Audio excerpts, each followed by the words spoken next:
Hello સાંભળો, હા બોલ. હું શું કહું છું, હા બોલ. આપણી પાડોશન છે ને આજે બજારમાંથી 5 સાડીઓ લઈને આવી. કેમ? હવે તો તું 10 લઈ આય ચાલ. સાચે?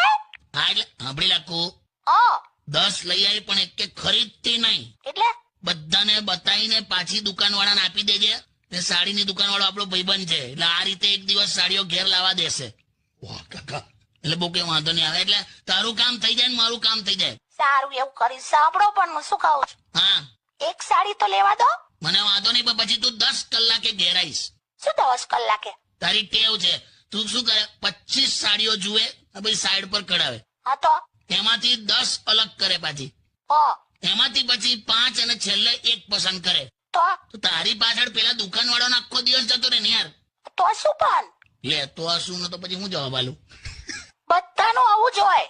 ના હવે આદિ માનવોનું બધું સારું હતું. હા કોણ આદિમાનવ? પેલા જૂના લોકો એમ, શું હતું એ લોકોનું? તેની પત્ની ઝાડના પાંદડા જ પહેરતી હતી એમ. પણ તમને ક્યાં ખબર છે કે એક પાંદડું પસંદ કરવા પેલાને કેટલા ઝાડ પર ચડાયો હશે?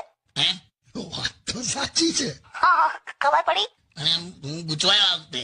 મને ખબર. ચાલો હવે કઈ નહીં, ઓકે મૂકું છું. હું બરાબર સખત બોલી કે નહીં?